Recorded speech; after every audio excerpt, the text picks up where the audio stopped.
তাহলে দেখেন প্রথম প্রশ্নটা করার আগে আমরা আগে কিছু বেসিক জানবো যে বৃত্ত এবং বর্গের মধ্যে কিছু সম্পর্ক আছে, যে সম্পর্কগুলো আমাদের হেল্প করবে এই অঙ্কটা সমাধান করার জন্য। ওকে, তাহলে আমরা প্রথম যে সম্পর্কটা জানবো সেটা হচ্ছে যে একটা বৃত্তের ভেতরে যদি আপনি একটা চতুর্ভুজ অঙ্কন করেন, চতুর্ভুজের যদি চারটা বাহু সমান হয় তাহলে সেই চতুর্ভুজটা সব সময় বর্গ হয়ে যায়।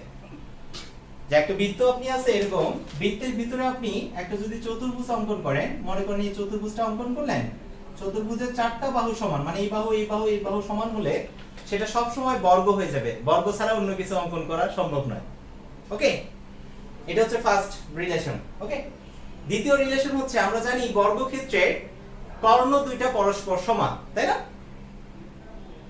তাহলে একটা বর্গক্ষেত্রের কর্ণ দুইটা পরস্পর সমান আমরা জানি। তাহলে আমরা ধরে নিলাম যে এই বর্গক্ষেত্রটার কর্ণ দুইটা হচ্ছে এই একটা কর্ণ, এই একটা কর্ণ। তারপরে বর্গক্ষেত্রের কর্ণদ্বয় কি করে? পরস্পরকে সমান দুই ভাগে ভাগ করে।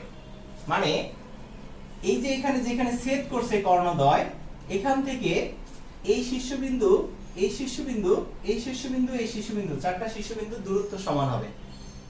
একটা বর্গক্ষেত্র যদি আপনি অঙ্কন করেন, বর্গক্ষেত্রের কর্ণদ্বয় যোগ করে দিলে কর্ণ থেকে সবগুলা শীর্ষবিন্দুর দূরত্ব সব সময় সমান হবে। মানে কর্ণদ্বয় সমান এবং কর্ণদ্বয় পরস্পরকে সমান দুই ভাগে ভাগ করবে।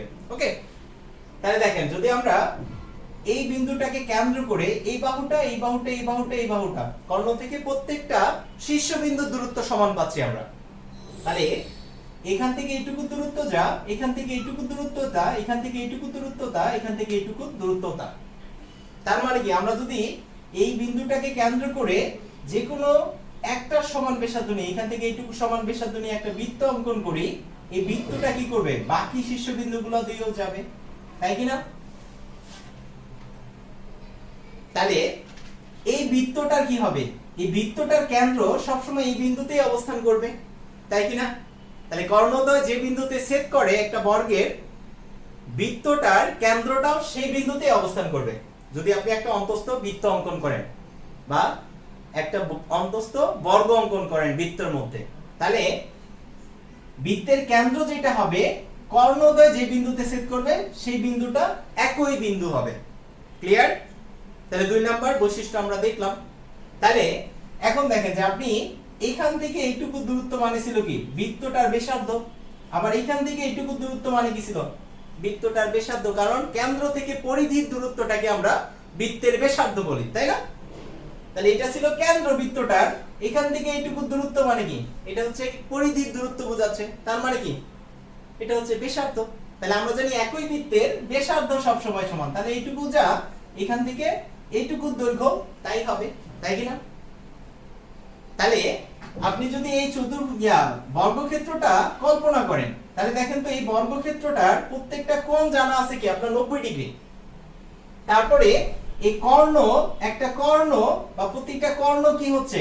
বৃত্তটার ব্যাসের সমান হচ্ছে, কারণ আমরা এটাকে যদি একটা জ্যা ধরি, এই জ্যাটা কি গেছে? কেন্দ্র দিয়ে গেছে, তাই না? তাহলে বৃত্তের কেন্দ্রগামী জ্যাটাকে কি বলি আমরা? বৃত্তের ব্যাস বলি, তাই না? তাহলে এই যে বর্গক্ষেত্রটা আমরা পাচ্ছি, এই বর্গক্ষেত্রের কর্ণগুলো কি হচ্ছে?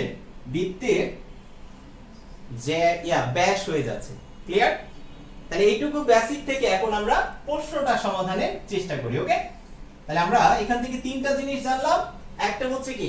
বৃত্তের অন্তস্থ চতুর্ভুজের চারটা বাহু যদি সমান হলে তা একটা বর্গ হয়ে যাবে সব সময়। 2 নাম্বার বৈশিষ্ট্য জানলাম যে বর্গক্ষেত্রে কর্ণদ্বয় যে বিন্দুতে ছেদ করে সেই বিন্দুটাই কি হয়? বৃত্তের কেন্দ্র হয়ে যায়। ঠিক আছে? 3 নাম্বার বৈশিষ্ট্য আমরা জানলাম বৃত্তের ব্যাস হচ্ছে বর্গের কর্ণের সমান। ওকে, এখন চলেন যে আমরা প্রশ্নটার সমাধান করে ফেলি। 1 নাম্বার প্রশ্নে বলা আছে 2 সেন্টিমিটার ব্যাসার্ধ বিশিষ্ট একটি বৃত্তের অন্তস্থ একটি বর্গক্ষেত্রের 4টি বাহুর এবং বৃত্তটি দ্বারা আবদ্ধ অঞ্চলে ক্ষেত্রফল কত সেটা বের করতে হবে। তার মানে কি? যে আপনি একটা বৃত্ত দেয়া আছে, বৃত্তটার ভিতরে যদি আপনি একটা বর্গক্ষেত্র অঙ্কন করেন, তাহলে বর্গক্ষেত্রের 4টা বাহু এবং বৃত্তটির দ্বারা আবদ্ধ অংশের ক্ষেত্রফল বের করতে হবে। প্রশ্নটা ভালো মতো বুঝবেন। এখানে অনেকেই ভুল করে যে মনে করে যে বৃত্তের ভিতরে 4টা বাহু আছে, তার মানে কি এই বর্গক্ষেত্র দ্বারা এবং বৃত্তটি দ্বারা এই ভিতরের অংশের ক্ষেত্রফল বের করে ফেলে অনেকে, কিন্তু সেটা বলেনি। কিন্তু আপনাকে তাহলে বলেই দিত যে বৃত্ত এবং বর্গটি দ্বারা আবদ্ধ অংশের ক্ষেত্রফল বের করতে বলতো, কিন্তু আপনাকে বলছে কি এই বর্গক্ষেত্রের 4টা বাহু এবং বৃত্তটা দ্বারা আবদ্ধ অংশের ক্ষেত্রফল বের করতে বলছে, তাই না? তার মানে কি যে বৃত্তটা বর্গটার 4টা বাহু মানে প্রত্যেকটা বাহু এবং বৃত্ত এইটুকু অংশ, এই বাহু এবং এই অংশটুকু, এই বাহু এবং বৃত্তের এই অংশটুকু মিলে কতটুকু ক্ষেত্রফল হয় সেটা বের করতে হবে। ক্লিয়ার? তার মানে বাইরের দিকে যে অংশগুলো আছে বর্গক্ষেত্রের বাইরের দিকে বৃত্তটার সেই অংশটুকুর ক্ষেত্রফল আপনার বের করতে হবে। তাহলে এখন খুব সহজে আমরা করে ফেলতে পারবো, কারণ আমাদের ব্যাসার্ধ জানা আছে, তারপরে এই 3টা জিনিস আমাদের জানা আছে, তাই না? দেখেন এখন কত সহজেই হয়ে যায়। তাহলে আমরা যদি এইটুকু অংশের ক্ষেত্রফল বের করতে চাই তাহলে কি করতে পারি? আমরা পুরো বৃত্তটার ক্ষেত্রফল বের করতে পারি। সেখান থেকে কি এই বর্গক্ষেত্রের ক্ষেত্রফলটা যদি বাদ দিয়ে দেই তাহলে কি আমার 4টি বাহু এবং বৃত্তটা দ্বারা আবদ্ধ অংশের ক্ষেত্রফল বের হয়ে আসবে, তাই কি না? তাহলে দেখেন এখন আমরা যদি বৃত্তটা কেন্দ্র ধরে নিই এইটা, তাহলে কেন্দ্র থেকে এইটুকু দূরত্ব মনে করেন এই কর্ণটা আমরা যোগ করে দিলাম বর্গক্ষেত্রের। তাহলে আমরা জানি বৃত্তের অন্তস্থ একটা বর্গ অঙ্কন করলে সেই বর্গটার কর্ণটা কি সবসময় কেন্দ্র দিয়ে যায়, মানে কি ব্যাস হয়ে যায়, তাই না? তাহলে এখন ধরেন যে এইখান থেকে এইটুকু দৈর্ঘ্য ছিল আপনার, এটা মানে কি বোঝাচ্ছে এই বৃত্তটার ব্যাসার্ধ জানাচ্ছে, এটা দানা ছিল কত 2 সেন্টিমিটার। এখান থেকে এইটুকু দৈর্ঘ্য কত জানা ছিল, এটা হচ্ছে কি কেন্দ্র থেকে পরিধির দূরত্ব জানাচ্ছে বোঝাচ্ছে, তার মানে কি এটাও 2 সেন্টিমিটার, তাই কি না? তাহলে আপনি যে বর্গক্ষেত্রটা অঙ্কন করছেন এই বর্গক্ষেত্রের কর্ণের দৈর্ঘ্য কত হচ্ছে বলেন তো? যে আপনি পাচ্ছেন যে এই বৃত্তটার কেন্দ্র থেকে এইটুকু দূরত্ব হচ্ছে 2 সেন্টিমিটার, এখান থেকে এইটুকু দূরত্ব 2 সেন্টিমিটার, মানে কি টোটালটা কত হবে? এই কর্ণটা মানে টোটালটা বোঝাচ্ছে। তাহলে 2 + 2 = 4 সেন্টিমিটার হয়ে যাবে, তাই কি না? তাহলে আমরা বর্গক্ষেত্রে কোনো উপাত্ত জানা ছিল না, আমাদের জাস্ট বলা ছিল কি বৃত্তটার ব্যাসার্ধ জানা ছিল 2 সেন্টিমিটার। তাহলে সেই এই 3টা কন্ডিশন যদি আপনি বেসিকটা না বুঝেন তাহলে এই অঙ্কটা করা পসিবল হবে না, কারণ বর্গের কোনো উপাত্ত কিন্তু আমাদের জানা ছিল না। কিন্তু আমরা দেখলাম যে একটা বৃত্তের ভিতরে যদি আমরা একটা বর্গক্ষেত্র অঙ্কন করি তাহলে কি হয়, বর্গক্ষেত্রটার কর্ণটাই বৃত্তের ব্যাস হয়ে যায় সব সময়, তাই না? এখন দেখেন যে আমার টার্গেট হচ্ছে যে টোটাল বৃত্তের ক্ষেত্রফল থেকে আমরা বর্গক্ষেত্রের ক্ষেত্রফলটা বাদ দিব। তাহলে বর্গক্ষেত্রের ক্ষেত্রফল বের করতে কি আমার এক বাহুর দৈর্ঘ্য লাগবে, কারণ বর্গক্ষেত্রের ক্ষেত্রফল মানে আমরা জানি এক বাহুর দৈর্ঘ্য স্কয়ার, তাই না? তাহলে এখন আমরা দেখেন যে আমরা এই বর্গটার কর্ণের দৈর্ঘ্য পেয়ে গেছি, তাই না? এই কর্ণের দৈর্ঘ্যটা জানা আছে 4 সেন্টিমিটার। তাহলে আমরা এখন চলে যাই আমাদের কাঙ্ক্ষিত লক্ষ্যে, যে পুরো বৃত্তের ক্ষেত্রফল বের করব, সেখান থেকে আমরা বর্গক্ষেত্রের ক্ষেত্রফলটা বাদ দিলে আমাদের आंसर চলে আসবে। তাহলে আমরা বৃত্তের ক্ষেত্রফল কি জানি? বৃত্তের ক্ষেত্রফল সমান জানি পাই r স্কয়ার, তাই না? r মানে কি এখানে ব্যাসার্ধ স্কয়ার। তাহলে এখানে r এর মান কত জানা আছে বসাই দেন, 2 স্কয়ার এত বর্গ সেমি, ওকে, সমান কত 4 পাই বর্গ সেমি। তারপরে বর্গক্ষেত্রের ক্ষেত্রফল কত হবে? বর্গক্ষেত্রের ক্ষেত্রফল সমান আমরা জানি হাফ ইনটু কর্ণ স্কয়ার দিয়ে দিলেও বর্গের ক্ষেত্রফল চলে আসে। তাহলে সমান কত হাফ ইনটু বর্গের কর্ণের দৈর্ঘ্য পেয়েছি 4 স্কয়ার সমান কত 8 বর্গ সেমি, ওকে, সেমি সমান এত বর্গ সেমি। তাহলে আমরা বর্গের ক্ষেত্রফল পেয়ে গেছি 8 বর্গ সেন্টিমিটার এবং বৃত্তের ক্ষেত্রফল পেয়েছি 4 বর্গ সেন্টিমিটার। তাহলে নির্ণেয় ক্ষেত্রফল কত হবে? যে 4 পাই থেকে যদি আমরা বর্গক্ষেত্রের ক্ষেত্রফল বাদ দিয়ে দেই তাহলে চলে আসছে আমাদের आंसर, তাই কি না? এখন ধরে যে আপনার এই যে হাফ ইনটু কর্ণ স্কয়ার এটা মনেই নাই, এটা আসলো কিভাবে? দেখেন আমরা বর্গক্ষেত্রের ক্ষেত্রফল কি জানি? যে বর্গক্ষেত্রের ক্ষেত্রফল জানি যে 4টা বাহু সমান জানা আছে, যে কোনো একটা বাহুর দৈর্ঘ্য স্কয়ার দিয়ে দিলেই বর্গক্ষেত্রের ক্ষেত্রফলটা বের হয়ে আসে, তাই না? তাহলে আমরা একটু ডিটেইলসে করি যে হাফ ইনটু কর্ণ স্কয়ার কিভাবে আসে সেই জিনিসটা একটু দেখার চেষ্টা করি, ওকে? তাহলে আমরা ধরে নিলাম যে এই বর্গক্ষেত্রের প্রত্যেকটা বাহুর দৈর্ঘ্য জানা আছে a, এটা ধরে নিলাম আমরা, ওকে? তাহলে দেখেন তো এখানে একটা এই ত্রিভুজটা নিয়ে যদি আমরা কাজ করি, আমরা জানি বর্গক্ষেত্রে প্রত্যেকটা কোণ 90 ডিগ্রি এবং প্রত্যেকটা বাহু সমান জানেন, তাই কি না? তাহলে এখানে একটা কি সমকোণী ত্রিভুজ উৎপন্ন হয়েছে না? আমরা ছোটবেলায় শিখছিলাম, পিথাগোরাস দাদু আমাদের শিখাই গিয়েছিল, তাই না?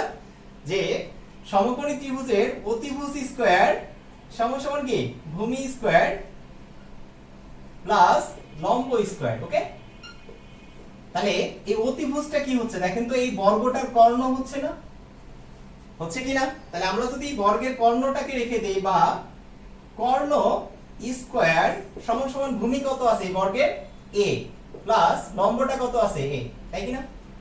a স্কয়ার বসাই দেন, বা কর্ণ স্কয়ার সমান সমান কি আসবে a স্কয়ার আর a স্কয়ার যোগ করলে 2a স্কয়ার আসে, তাই কি না? দেয়ারফর a স্কয়ার সমান সমান কি আসছে হাফ ইনটু কর্ণ স্কয়ার। তাহলে আমরা এখান থেকে কি পাচ্ছি যে a স্কয়ার মানে বোঝাচ্ছে এই বর্গের দুইটা বাহুর যে কোনো একটা বাহুর স্কয়ার, তাই না? তাহলে কি মানে কি যে কোনো এক দৈর্ঘ্যের স্কয়ার বোঝাচ্ছে, মানে বর্গক্ষেত্রে ক্ষেত্রফল নির্দেশ করতেছে। তাহলে বর্গক্ষেত্রে ক্ষেত্রফল সমান সমান বলতে পারি কি বর্গক্ষেত্রের ক্ষেত্রফল সমান সমান a স্কয়ার সমান সমান কি হাফ ইনটু কর্ণ স্কয়ার। এটা সাহায্যে আপনি যে কোনো বর্গের কর্ণের দৈর্ঘ্য বের করলে জানা থাকলে আপনি ডিরেক্ট এমসিকিউ এ কাজে লাগাতে পারেন। হাফ ইনটু কর্ণ স্কয়ার দিয়ে দিলে সেই বর্গক্ষেত্রের ক্ষেত্রফল বের হয়ে আসবে। ক্লিয়ার? তারপরে যাইলেন আমরা দেখেন পরের প্রশ্নটা আছে যে টাকায় 3টি করে লেবু কিনে টাকায় 2টি করে বিক্রি করলে শতকরা কত লাভ হবে। ওকে, তাহলে আমরা খুবই ইন্টারেস্টিং একটা নতুন পদ্ধতিতে এটা সমাধান শিখব এবং খুবই সহজে। ওকে, তাহলে আমরা সবসময় একটু বেসিকটা জেনে নেই যে আমাদের লাভ ক্ষতিটা ক্রয় করে কিসের উপরে নির্ভর করে, সবসময় ক্রয় মূল্যের উপরে, তাই না? তাহলে এখানে যখনই দেখবেন যে একই টাকায় একটা জিনিস কিনছেন, ওই ওই সমপরিমাণ টাকায় কিছু কম পরিমাণ জিনিস বিক্রি করছেন, তাহলে কি আপনার লাভ হবে, তাই কি না? তাহলে এখন দেখেন যে টাকায় আপনি 3টা কিনছেন, আবার টাকায় 2টা বিক্রি করছেন, তাহলে 2টা বিক্রি করে কি আপনার 1 টাকা উঠে গেছে, তাই কি না? আবার 1 টাকায় আপনি কিনছিলেন 3টা, তাহলে আপনার কাছে লাভ আছে কয়টা? এখন 2টা বিক্রি করে কিন্তু আপনার আসলটা উঠে গেছে, 1 টাকা উঠে আসছে। টাকায় 2টা বিক্রি করছেন মানে কি 1 টাকা উঠে আসছে। তাহলে আপনার কাছে লাভ থাকতেছে কয়টা? লাভ থাকতেছে 3 - 1 সমান সমান 3 - 2 সমান সমান কি 1টি লাভ থাকতেছে, তাই কি না? লাভ সমান সমান 1টি হচ্ছে, তাই কি না?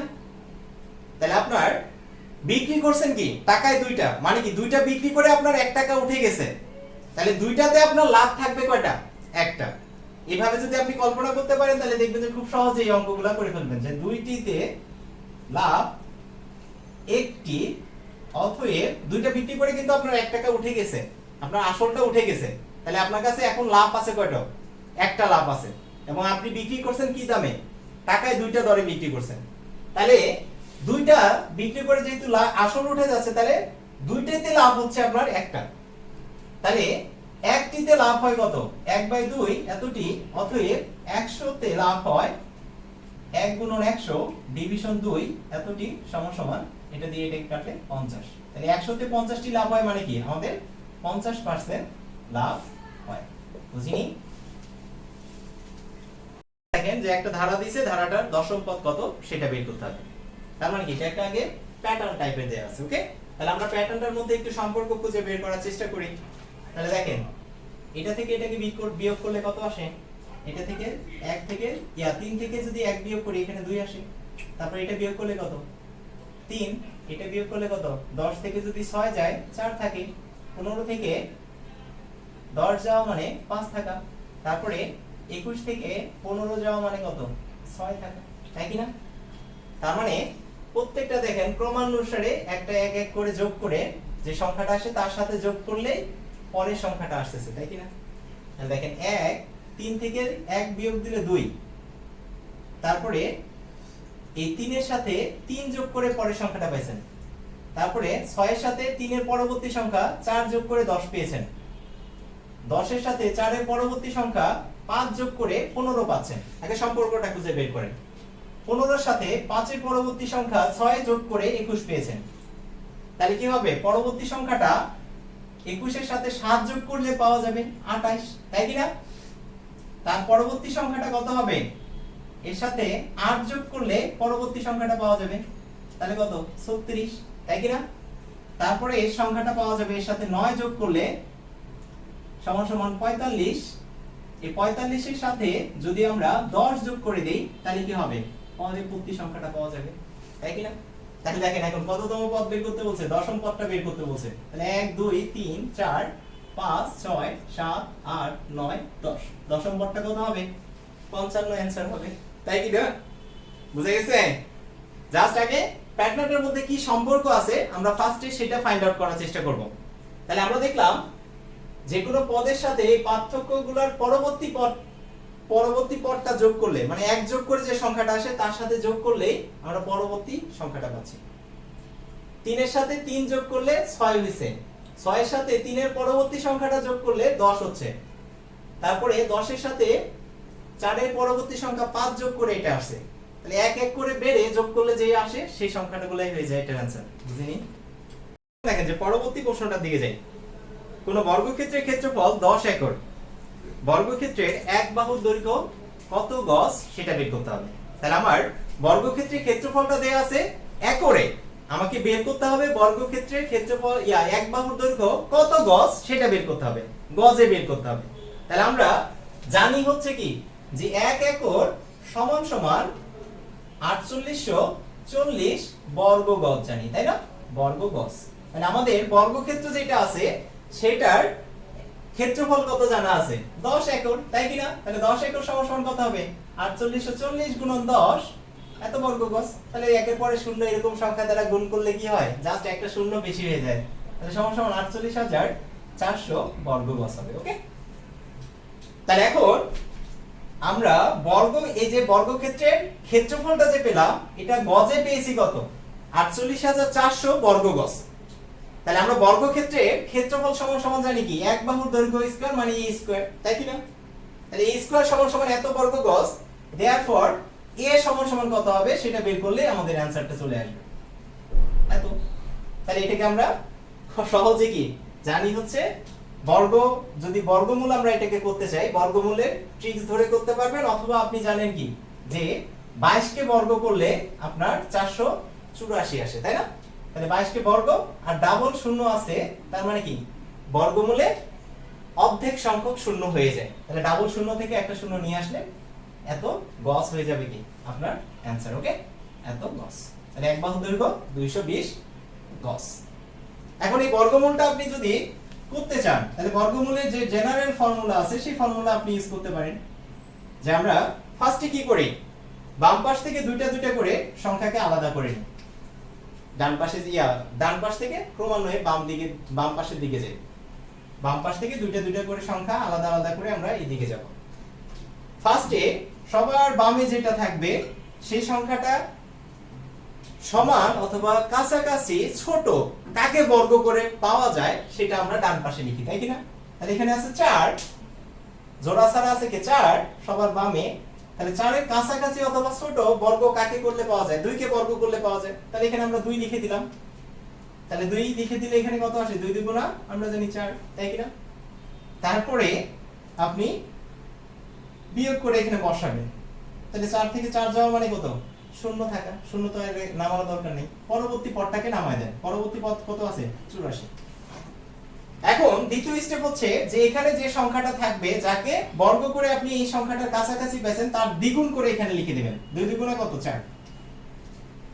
এখন কন্ডিশন হচ্ছে আপনি এখানে এমন একটা সংখ্যা বসাবেন যার সাথে এখানে যে সংখ্যাটা বসাবেন এখানেও সেই সংখ্যাটাকে বসাবেন এবং এদের গুণফলটা কি হবে, এই সংখ্যাটার কাছাকাছি হবে। ওকে, বা এটা সমান হবে। যেখানে দুইটা ঘর নিলাম, ফার্স্ট স্টেপ হচ্ছে কি সবার বাম পাশে যে থাকবে তার কাছাকাছি অথবা তার সমান কাকে বর্গ করে পাওয়া যায় সেটা আমরা এখানে লিখে দিলাম। 2 কে বর্গ করে আমরা 4 পাচ্ছি। তারপরে কি করব, দ্বিতীয় স্টেপ হচ্ছে এখানে যে সংখ্যাটা পাবেন ভাগফল সেটা দ্বিগুণ করে আপনি এখানে লিখে দেবেন, 2 দ্বারা গুণ করে। তাহলে 2 এর ডাবল কত, 4। পরবর্তী দুইটার সংখ্যা আপনি যোগ বিয়োগ করে নামায় দিলেন এখানে। এখন এই 4 এর পরে এমন একটা সংখ্যা এখানে বসাবেন যে সংখ্যাটা এখানে বসবে এবং এই সংখ্যার সাথে এটা পুরো সংখ্যাটা গুণ করে গুণফলটা এটা সমান অথবা ছোট হবে। ওকে, তাহলে দেখেন যদি আমরা এখানে 2 বসাই এখানেও 2 বসবে। তাহলে 2 এর দিয়ে যদি আমরা 42 কে গুণ করি 42 গুণ কত, 84 হয়। তাহলে এখানে একটা শূন্য নেমে গেল। বিয়োগফল 0।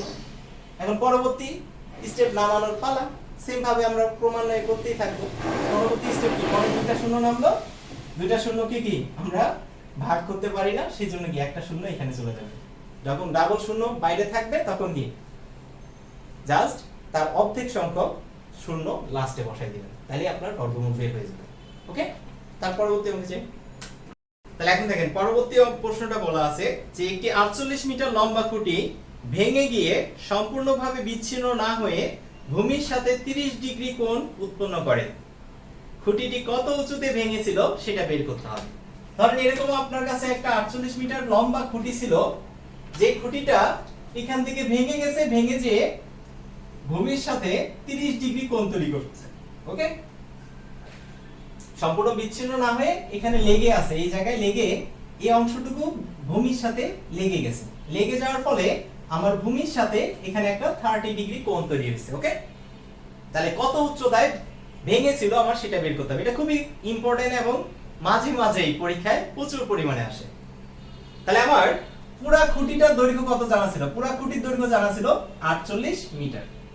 আমরা কত উচ্চতায় ভাঙছে সেটা জানা নাই, কিন্তু ভাঙা অংশটা ভূমির সাথে এসে 30 ডিগ্রি কোণ উৎপন্ন করছে সেটা আমার জানা আছে। ওকে, তাহলে আমার খুঁটির পুরা দৈর্ঘ্য যেহেতু জানা আছে, আমি ধরে নিলাম যে খুঁটিটা x উচ্চতায় ভেঙেছিল। তাহলে এখান থেকে এইটুকু দূরত্ব হয়ে যাচ্ছে কত? x metre. তাহলে এইটুকু অংশের দৈর্ঘ্য কত হবে বলেন তো? যে টোটালটা থেকে যদি আমরা x বাদ দেই এত মিটার হবে, তাই কি না? তাহলে এইটুকুর অংশ যা, এই অংশটুকু ভেঙে কি এখানে আসছে, তার মানে কি এইটুকুর অংশ দৈর্ঘ্য তা হবে 48 - x এত মিটার, তাই কি না? তাহলে দেখেন এখন একটা খুঁটি বা যে কোনো উলম্ব জিনিস কত ডিগ্রি কোণে থাকে? সবসময় 90 ডিগ্রি কোণে থাকে। তার মানে কি এই ভাঙা অংশটা ভূমির সাথে লাগার ফলে একটা সমকোণী ত্রিভুজ উৎপন্ন হয়ে গেছে। তাহলে সমকোণী ত্রিভুজের এখন আমরা ত্রিকোণমিতির সাহায্যে এটা সমাধান খুব সহজেই করে ফেলতে পারবো। তাহলে আমরা ধরে নিলাম x উচ্চতায় খুঁটিটা ভেঙে গেছে, তাহলে উপরের অংশটুকুর দৈর্ঘ্য যেটা ভূমির সাথে এসে মিশছে সেটুকুর দৈর্ঘ্য হয়ে যাচ্ছে 48 - x। তাহলে আমার এই কোণটার সাপেক্ষে দেখেন তো, যদি সমকোণী ত্রিভুজটার আমরা বাহুগুলোর নামকরণ করি, এই কোণের বিপরীতে যে বাহুটা আছে সেটা হয়ে যায় কি, এটা হচ্ছে লম্ব, তাই না? মানে এখান থেকে এইটুকু হচ্ছে লম্ব সমকোণী ত্রিভুজে। আবার 90 ডিগ্রি কোণের বিপরীত বাহুটাকে আমরা বলি অতিভুজ, তাই না? অতিভুজ। আর যে বাহুটা কোণের সাথে কোণটা তৈরি কোণ তৈরি অতিভুজের সাথে কোণটা তৈরি করে সেটাকে আমরা বলি ভূমি। ক্লিয়ার? তাহলে আপনার এই কোণের সাপেক্ষে কার কার দৈর্ঘ্য জানা আছে? আপনার জানা আছে লম্বের দৈর্ঘ্য এবং অতিভুজের দৈর্ঘ্য জানা আছে, তাই না? তাহলে আমরা লম্ব এবং অতিভুজের মধ্যে কোন ত্রিকোণমিতিক অনুপাতের মান জানি? সাগরে লবণ অনেক, তাই কি না?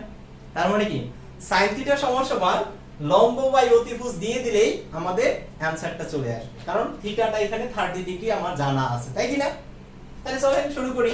তাহলে আমরা এখান থেকে বলতে পারি sin 30 ডিগ্রি সমান কি, লম্ব এখানে হচ্ছে আমার x, অতিভুজ সমান কত? 48 - x, তাই কি না? তাহলে সমান কত হবে? sin 30 ডিগ্রি ভ্যালু হচ্ছে হাফ x ডিভিশন 48 - x, বা আর গুণন করেন এখন, তাহলে 2 দ্বারা x কে গুণ করা মানে কি 2x হয়ে যাওয়া, আর 1 দ্বারা এটাকে গুণ করা মানে কি 48 - x, বা 2x আর x টা এই পাশে আসলে কি x হয়ে যায় সমান 48, বা 3x সমান 48, বা x সমান কত হবে 48 ডিভিশন 3, therefore x সমান 16। তাহলে x সমান x এর মান পেয়ে গেছেন, মানে কি আসলে x কাকে ধরছিলাম, যে খুঁটিটা x উচ্চতায় ভেঙেছিল আমরা ধরে নিয়েছিলাম, তাই কি না? x এর মান পেয়ে গেছি মানে কি আসলে 16 মিটার উপরে খুঁটিটা ভেঙে গেছিল। ক্লিয়ার সবাই? তাহলে দেখেন পরবর্তী প্রশ্নটা আছে যে 1 সেন্টিমিটার সমান এত ইঞ্চি হলে 1 কিলোমিটার সমান কত ইঞ্চি সেটা বের করতে হবে। তাহলে 1 সেন্টিমিটার সমান কত ইঞ্চি আপনার জানা আছে, তাহলে 1 কিলোমিটার সমান কত ইঞ্চি সেটা বের করতে হবে।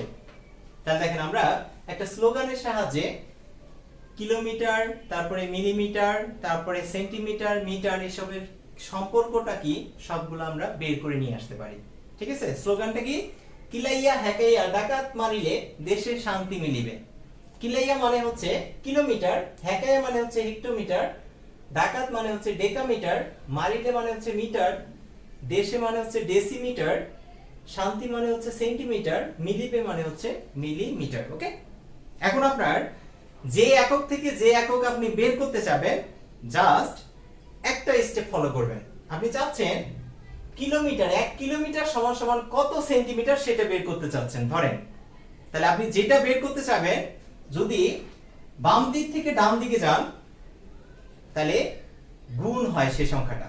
আমি আরো ক্লিয়ার করে দিচ্ছি, একটু পরে সবই বুঝে যাবেন। আর যদি বাম দিক থেকে উল্টা দিকে যান, এদিকে যান, তাহলে ভাগ হবে। এই জিনিসটা একটু মাথায় ঢুকে রাখেন। ওকে, তাহলে আমরা চাচ্ছি হচ্ছে 1 কিলোমিটার সমান সমান কত সেন্টিমিটার সেটা বের করতে। তাহলে যেটা বের করতে চাবেন, যে 1 কিলোমিটার চাচ্ছেন, তার উপরে জাস্ট 1 দিয়ে বাকি জয়টা ঘর পার হতে হবে সেন্টিমিটারে আসতে, তাদের সবার উপরে আপনি শূন্য দিয়ে দিবেন। তাহলে ডাইরেক্ট আপনার কনভার্ট হয়ে যাবে যে 1 কিলোমিটার সমান সমান কত সেন্টিমিটার। ওকে, তাহলে দেখেন আমরা কিলোমিটার সমান সমান কত সেন্টিমিটার সেটা বের করতে চাচ্ছি। তাহলে কিলোর উপরে 1 দিলাম, বাকি সবগুলোর উপরে একটা করে শূন্য দিয়ে দিব। তাহলে 1 কিলোমিটার সমান সমান কত দাঁড়াচ্ছে? 1 কিলোমিটার সমান সমান দাঁড়াচ্ছে হচ্ছে 1 এর পরে 1 2 3 4 5 5টা শূন্য, 1 2 3 4 5টা শূন্য। ওকে, এত সেন্টিমিটার। জাস্ট যে একক থেকে যে এককটা বের করবেন, যদি আপনি এদিক থেকে এদিকে যান, মানে বড়, এগুলো হচ্ছে বড় একক, বড় একক থেকে যদি ছোট এককের মানটা বের করতে চান, যে 1 বড় একক সমান সমান কত ছোট একক, তখন আপনি জাস্ট যেটা বের করতে চাচ্ছেন তার উপরে 1 দিবেন, বাকি জয়টা ঘর ডেঙ্গাইতে হবে সেগুলোর উপরে শূন্য দিয়ে 1 এর পরে জয়টা শূন্য বসবে সেটা লিখে দিলেই ছোট এককটা বের হয়ে আসবে। ওকে, তাহলে 1 কিলোমিটার সমান সমান আমরা 1 এর পরে 5টা শূন্য দিলে যত হয় তত সেন্টিমিটার পেয়ে গেলাম। ধরেন এখান থেকে আপনি এখন চাচ্ছেন যে 1 হেক্টোমিটার সমান সমান কত। 1 হেক্টোমিটার সমান সমান কত মিটার? হেক্টোমিটার সমান সমান কত? তাহলে হেক্টো দেখেন এটা হচ্ছে বড় একক, তাই না? তাহলে বড় থেকে আপনি ছোটর দিকে যাচ্ছেন, ছোট এককটা কত ছোট এককে 1 বড় একক হয় এটা বের করতে যাচ্ছেন, তাই কি না? তাহলে আপনি বড়টার উপরে 1 দিয়ে দিলেন, কয়টা ঘর ডিঙাইতে হয়? একটা, দুইটা ঘর ডিঙাই দিলে আমরা মিটারে চলে যেতে পারি। তাহলে 1 হেক্টোমিটার সমান সমান কত দাঁড়াচ্ছে দেখেন তো? 1 এর পরে দুইটা শূন্য, তাই কি না? সমান সমান 100 মিটার। বলা যায় এটা সহজেই আমরা সবগুলো বের করে ফেলতে পারবো। এটা হলো যে 1 বড় একক সমান সমান 1 কত ছোট একক সেটা বের করা। এখন চাচ্ছেন আপনি যে 1 ছোট একক সমান সমান কত বড় একক সেটা বের করতে চাচ্ছেন। ধরেন যে 1 সেন্টিমিটার সমান সমান কত মিটার সেটা বের করতে চাচ্ছেন। ক্লিয়ার? ডাইরেক্ট আপনি এখান থেকে ওইভাবে বের করে ফেলতে পারেন। যখন ছোট থেকে বড় এককটা বের করবেন তখন কি হবে? ভাগ হবে, আমরা প্রথমেই বলছিলাম, তাই না? তাহলে ধরেন আপনি সেন্টিমিটারে এককটা বের করতে চান, তাহলে সেন্টির উপরে 1 দিলেন, আপনি কিলোমিটার, 1 সেন্টিমিটার সমান সমান কত কিলোমিটার সেটা বের করতে যাচ্ছেন। তাহলে 1 সেন্টিমিটারের উপরে দিলেন, তাহলে আপনি 1 সেন্টিমিটার সমান সমান কত মিটার সেটা বের করতে যাচ্ছেন, কত কিলোমিটার। ওকে, তাহলে সেন্টির উপরে 1 দিলেন, বাকি জয় ঘর পার হতে হয় কিলোমিটারে আসতে, ততটার উপরে শূন্য দিয়ে দিলেন। তাহলে দেখেন আপনি এখন দেখেন যে শূন্যের যে কোনো একটা সংখ্যার বাম পাশে কি জানি আমরা, শূন্যের কোনো দাম নাই, কিন্তু এখানে আমার 5টা শূন্য চলে আসছে। তাহলে উল্টা দিকে যখন শূন্য আসবে তখন আপনি ভাগ করবেন, যে 1 ভাগ 1 এর পরে এতগুলো শূন্য দিয়ে দিবেন, তাহলেই आंसर চলে আসবে।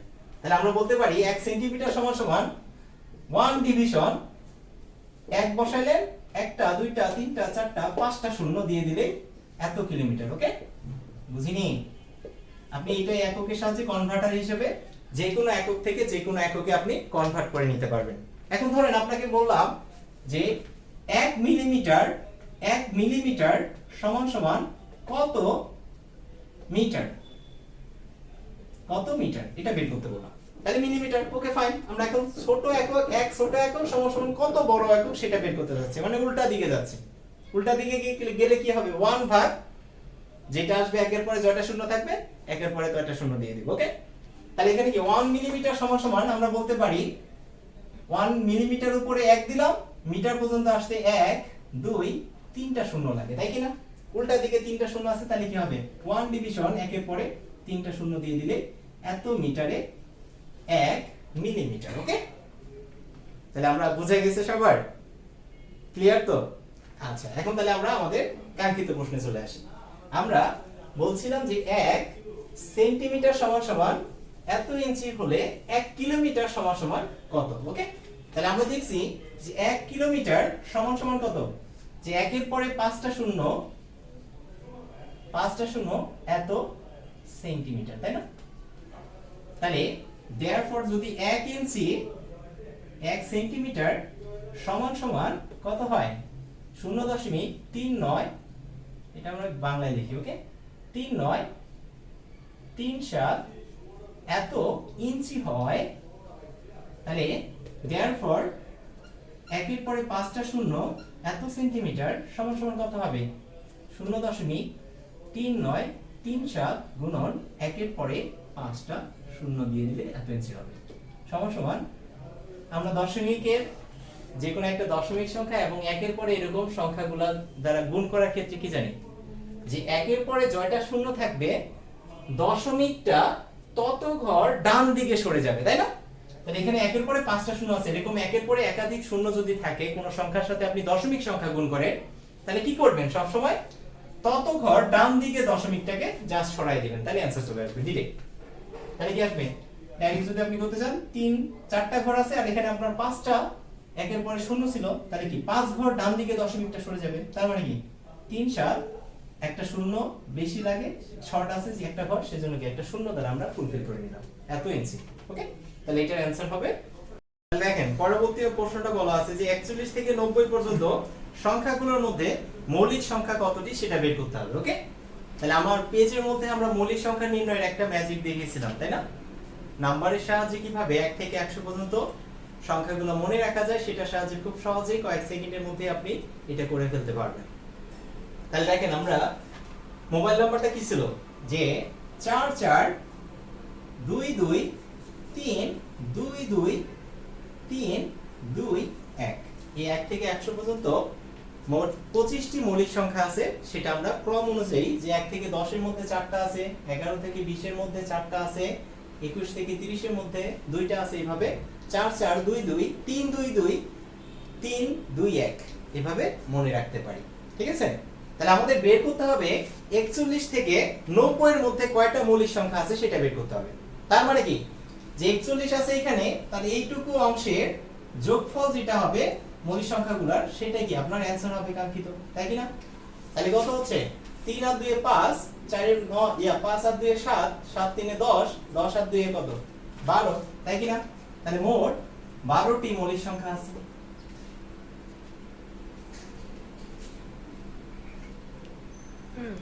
পরবর্তী প্রশ্নটা আছে যে 2.5 কোন সংখ্যার 0.5%, 2.5 কোন সংখ্যার 0.5%।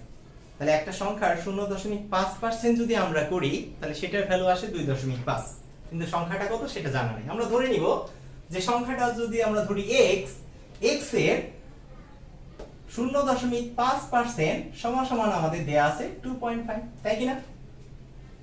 তাহলে বা x গুণন পার্সেন্টেজ যদি আমরা উঠাই দেই, এর পরিবর্তে গুণ হলো 100 হয়ে যাবে, সমান সমান কত, 2.5, বা x সমান সমান কি, এই পাশে একটা ভগ্নাংশ x এর সাথে গুণ আকারে ছিল, এটা এই পাশে গেলে কি ভাগ হয়ে যাবে, তাই কি উল্টে যাবে, ডিগবাজি মারবে। তাহলে 2.5 ইনটু হবে কত, উপরে 100 চলে যাবে, নিচে চলে আসবে 0.5, তাই কি না? সমান সমান এখন দেখেন যদি 0.5 উপরে আসবে কি 2.5 ইনটু 100, তাহলে এই দশমিক একটা ঘর আছে, নিচেও দশমিকের পরে একটা ঘর আছে, দুইটা ঘর আমরা উঠাই দিতে পারি যদি উপরে এবং হর এবং লবে সমান সংখ্যক ঘর থাকে দশমিকের পরে, তাহলে সেই দশমিকগুলো আপনি চাইলেই উঠাই দিতে পারেন, কারণ মানের কোনো পরিবর্তন হবে না। তাহলে এই 5 আর এই 5 কাটলে কত, 5 5 25 সমান সমান 500, এটার आंसर। ওকে, ক্লিয়ার?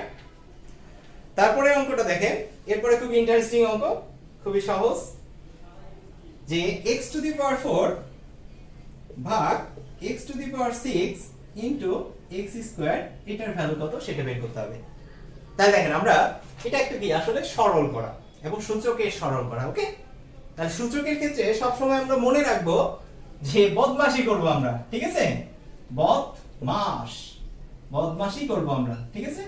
কোন সাইনগুলোর কাজ আমাদের আগে করতে হবে সেটা আমরা এই বদমাশের সাহায্যে মনে রাখতে পারি। ওকে, তাহলে আমরা বদমাশি করব যখনই আমাদের স্মরণ করতে বলবে যে গুণ যোগ বিয়োগ ভাগ এই চিহ্নগুলো একসাথে থাকবে, তখন আমরা কি করব? বদমাশি করব। তাহলে বদমাশি মানে কি? প্রথমে হচ্ছে ব্র্যাকেটের কাজ, তারপরে হচ্ছে অফের কাজ বা এর কাজ, তারপর ডি মানে হচ্ছে ডিভিশন মানে হচ্ছে ভাগ, এম মানে হচ্ছে মাল্টিপ্লিকেশন মানে হচ্ছে গুণ, তারপরে হচ্ছে অ্যাডিশন মানে যোগ, এবং সবার শেষে করব বিয়োগ। ওকে, তাহলে সবার আগে আমরা করব ব্র্যাকেটের কাজ, তারপরে এর কাজ, তারপরে ভাগ, তারপরে গুণ, তারপরে যোগ, তারপরে বিয়োগ। আন্তর্জাতিক নিয়মে এই প্রথমে সবার ফার্স্টে আমরা ব্র্যাকেটের কাজ করব, তারপরে এই গুণ ভাগের যে কোনো একটা এখানে করলেই হয়, যোগ বিয়োগের যে কোনো একটা এখানে করলেই হয়। ওকে, তাহলে ব্র্যাকেটের মধ্যে অনেক ধরনের ব্র্যাকেট থাকতে পারে। সবার আগে আমরা কাজ করব প্রথম বন্ধনীর, তারপরে দ্বিতীয় বন্ধনীর, তারপরে কি সবার শেষে আমরা করব তৃতীয় বন্ধনীর। ক্রমান্বয়ে এদিকে যাব। ওকে, যখন ব্র্যাকেটের কাজ শেষ হবে তখন এর কাজ করব, তারপরে ভাগ, গুণ, তারপরে যোগ, লাস্টে বিয়োগ। ওকে, তাহলে বদমাশি যদি আমরা এখানে করতে চাই, এখানে জাস্ট আমাদের একটা সূত্র লাগবে। আমাদের a two the power n into a two the power n যদি গুণ আকারে থাকে দুইটা সূচকের বা ভিত্তি যদি এক হয়, পাওয়ার আলাদা, তারা গুণ আকারে থাকলে কি হয়? পাওয়ার গুলো আমাদের যোগ হয়ে যায়, m প্লাস n হয়ে যায়, তাই না? তারপরে দুইটা সূচক একই জিনিস, মনে করে ভিত্তি এক পাওয়ার আলাদা, ভাগ আকারে থাকলে পাওয়ার গুলা বিয়োগ হয়ে যায়। এখন চলেন আমরা সুন্দরভাবে এই জিনিসগুলো জানা হয়ে গেল, আমরা এখানে অ্যাপ্লাই করি। ক্লিয়ার? তাহলে কিভাবে অ্যাপ্লাই করব? দেখেন, আমাদের প্রথম কাজ কি? ভাগের কাজ করা। তাহলে ভাগের চিহ্নটা আমরা যদি একটা সরলের ক্ষেত্রে ভাগের চিহ্ন এরকম সূচক টাইপের জিনিস আসে, ভাগের চিহ্নটাকে আমরা কি করি? পরবর্তী লাইনটাতে আমরা গুণ করে দেই। যখনই গুণ করব তখন জাস্ট ভাগের পরে যে ভগ্নাংশটা থাকবে বা যে সংখ্যাটা থাকে সেটা উল্টে যায়, দিগবাজি মারে, তাই না? তাহলে আমরা ভাগ চিহ্নটাকে গুণ করলাম মানে কি 1 division x to the power 6 হয়ে গেল। এটা পরের ভগ্নাংশটা নিচে কি 1 ছিল, প্রত্যেকটা ভগ্নাংশের সংখ্যার নিচে কি 1 থাকে। তাহলে এটাকে ভাগটাকে যখন গুণ করব তখন কি পরের ভগ্নাংশটা উল্টে যাবে। ক্লিয়ার? উল্টে গেল, পরে x স্কয়ার থেকে গেল, সমান কত হয়? যে এখন যদি গুণ আছে সবগুলো, তাহলে কি এটা লবে গুণ হবে, সবগুলো লবে গুণন লব, তাহলে x স্কয়ার নিচে x টু দি পাওয়ার 6 থাকলো, সমান কি x টু দি পাওয়ার 6, উপরে থাকে কি দুইটা দেখেন ভিত্তি এক পাওয়ার আলাদা, যোগ হবে তাহলে পাওয়ারগুলো, তাহলে কি 4 আর 2 6 হয়ে যাবে, x to the power 6 x to the power 6 কাটা সমান হবে। ক্লিয়ার? তাহলে এটার आंसर হবে 1। এর প্রশ্নটা আছে যে 100 টু দি পাওয়ার x, খুবই সহজ জিনিস, এটা সবাই পারে। x to the power x সমান 10 হলে x এর মান কত? x 1। ওকে, তাহলে আমরা সূচকের ক্ষেত্রে জানি হচ্ছে যে a two the power m সমান যদি a two the power n হয়, তাহলে কি হয়? পাওয়ার দুইটা সমান হয়ে যায়, তাই না? যে দুইটা সূচকের পাওয়ার আলাদা এবং ভিত্তি যদি সমান হয় বা একই হয়, তারা সমান হলে পাওয়ার দুইটা সমান হয়ে যায়, মানে কি ভিত্তি দুইটা কেটে দিতে পারি আমরা। ওকে, তাহলে এই লজিক থেকে এখানে যদি আমরা ভিত্তি এক বানাতে চাই, দেখেন 100 কে লেখা যায় কি 10 square to the power x সমান কি 10, বা আমরা জানি a two the power m two the power n সমান কি a two the power mn।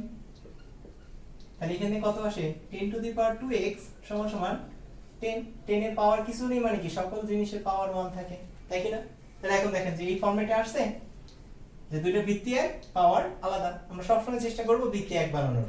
তাহলে ভিত্তি এক, তাহলে ভিত্তি কাটা 2x সমান থাকে 1, therefore x সমান কত হবে? হাফ। এটা তাহলে দেখেন পরবর্তী প্রশ্নটা আছে যে তিনটি ক্রমিক সংখ্যার যোগফল 33 হলে তাদের গুণফল কত সেটা বের করতে হবে। তাহলে তিনটা ক্রমিক সংখ্যা বলতে আমরা কাকে বলি বলেন তো? যে 1 2 3 এটা হচ্ছে ক্রমিক সংখ্যা, মানে এক এক করে যদি বাড়ে, মানে পাশাপাশি দুইটি পদের পার্থক্য যদি সব সময় এক করে হয়, তাহলে তারা ক্রমিক সংখ্যা হয়। তাহলে আমাদের তিনটা ক্রমিক সংখ্যার যোগফল জানা আছে কিন্তু সংখ্যাগুলো জানা নেই। তাহলে আমরা যদি সংখ্যাগুলোকে ধরি যে একটা হচ্ছে x, পরেরটা কত হবে? x + 1, পরেরটা হবে কত? x + 2, তাই কি না? যে এক এক করে বাড়বে, যে প্রথমটা x হলে x এর সাথে 1 যোগ করে পরের ক্রমিক সংখ্যাটা পাবেন, এটার সাথে 1 যোগ করে পরের ক্রমিক সংখ্যাটা পাওয়া যাবে, তাই কি না? তাহলে তিনটা ক্রমিক সংখ্যা আমরা ধরে নিলাম। ধরার পরে তাহলে প্রশ্ন মতে কি এদের যোগফল যদি আমরা করি, এটা সমান 33 হবে, তাই কি না? বা একটা x, দুইটা x, তিনটা x যোগ করলে 3x হয়ে যায়, প্লাস 1 আর 2 এ 3 সমান কত? 33। বা 3x সমান সমান কত 33 মাইনাস 3 বা x সমান সমান কত হবে 30 ডিভিশন 3 অতএব x সমান সমান কত 10 তাই কি না তাহলে x এর মান 10 পেয়ে গেছেন মানে কি এই 10 এর সাথে 1 যোগ করে করে আমরা ক্রমিক সংখ্যাগুলো পেয়ে যাব তাহলে একটা সংখ্যা হবে 10 পরেরটা হবে 10 এর সাথে 1 যোগ করে 11 পরের সংখ্যাটা কত হবে 11 এর সাথে 1 যোগ করে 12 তাহলে এদের গুণফলটা কি আমাদের आंसर তাই কি না তাহলে সমান সমান কত হয় 12 100 12 11 তে কত 132 32 আর 10 গুণ করলে 1 3 2 0 এটা आंसर ক্লিয়ার তারপরে অঙ্কে যাই পরবর্তী অঙ্কটা দেখেন log ভিত্তি √3 81 এর মান কত তাহলে log √3 ভিত্তি 81 এর ভ্যালু কত সেটা বের করতে হবে ওকে তাহলে আমরা জানি যে log a ভিত্তি a ভিত্তি মূল যদি a হয় তাহলে এটার ভ্যালু হচ্ছে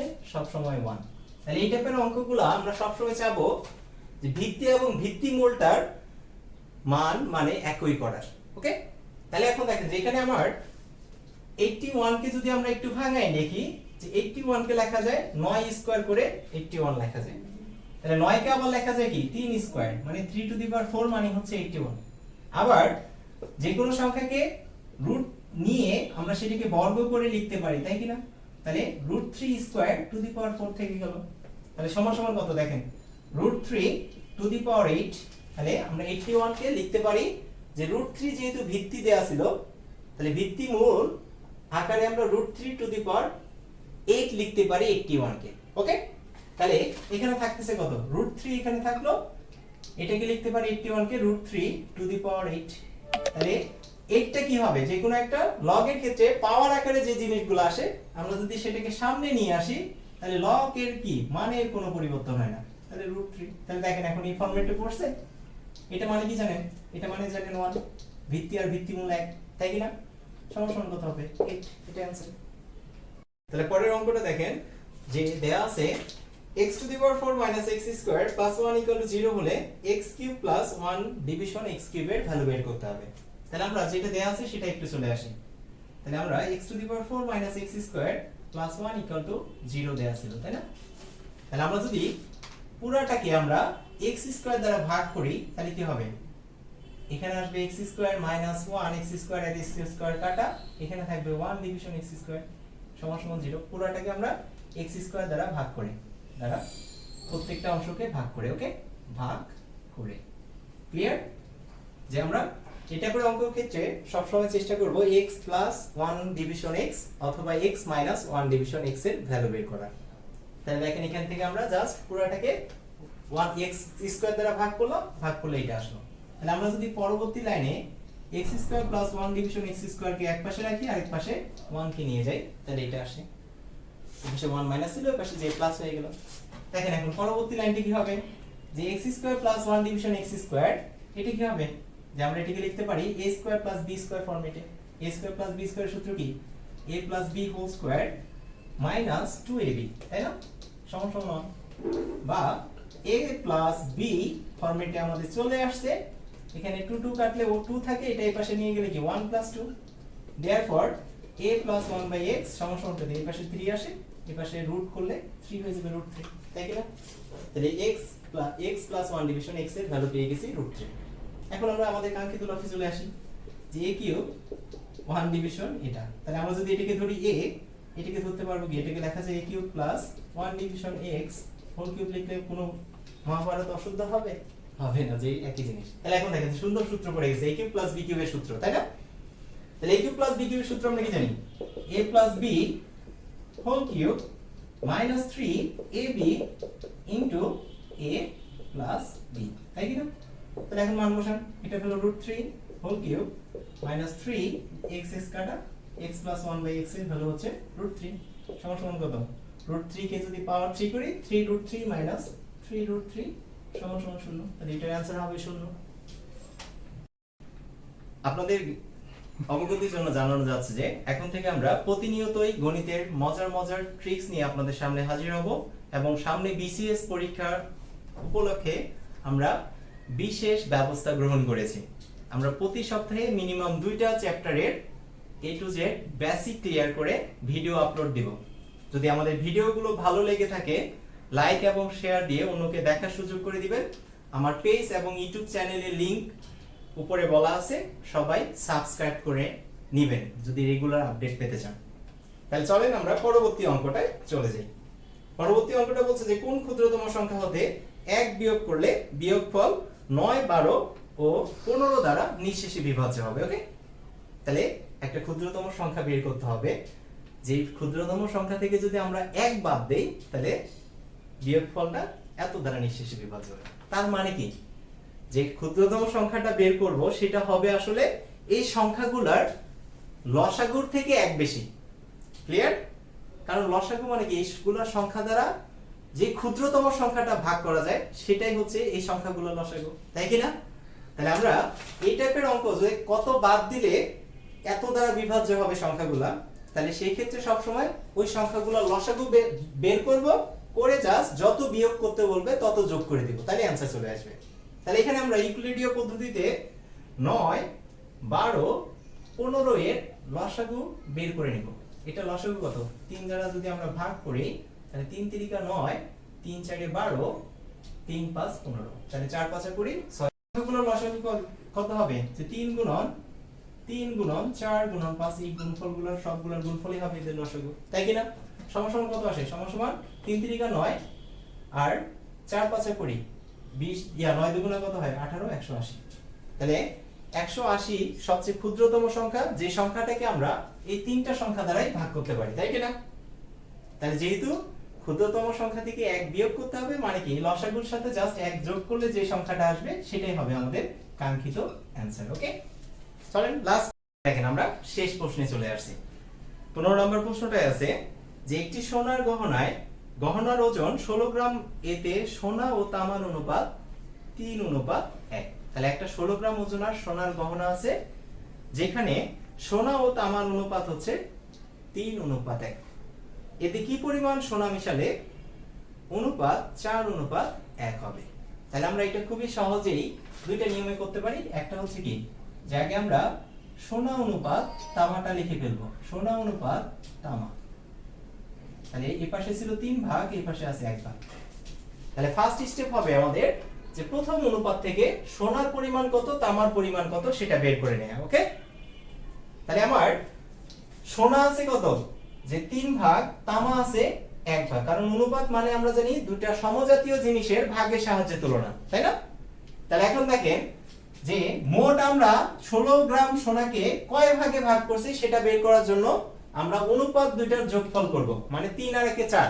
তাহলে 16 গ্রামকে আমরা মোট 4টা ভাগে ভাগ করছি, 4 ভাগে ভাগ করছি। ওকে, 4 ভাগের মধ্যে 3 ভাগ আছে সোনায়, 1 ভাগ আছে কি তামায়। তাহলে এখন 4 ভাগের 3 ভাগ আছে সোনায়। তাহলে আমার 16 গ্রাম ওজনের প্রতি ভাগের মান কত হবে? প্রতি ভাগের মান হবে 4। তাহলে আমার সোনায় আছে কত? 3 4 12 ভাগ 12 গ্রাম, আর তামা আছে 4 গ্রাম, তাই কি না? তাহলে আমার সোনা এবং তামার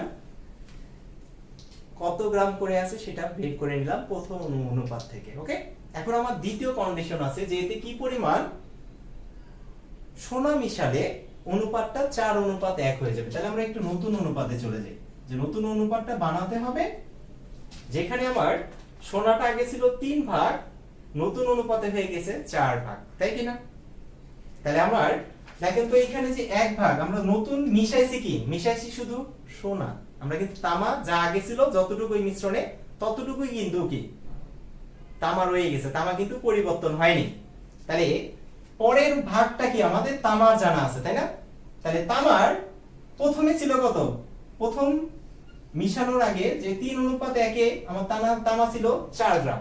তাহলে দ্বিতীয় অনুপাতে এই পরের যে অংশটা থাকবে এখানে যত ভাগ থাকবে তত ভাগের মান হয়ে যাবে এইটা।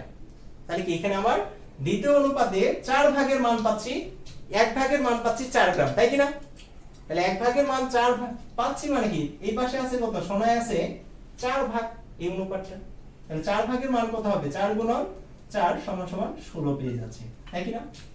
তাহলে আমাদের নতুন মিশ্রণটাই দেখলাম যে 4 গ্রাম আছে আমাদের তামায়, কিন্তু 16 গ্রাম হয়ে গেছে কত?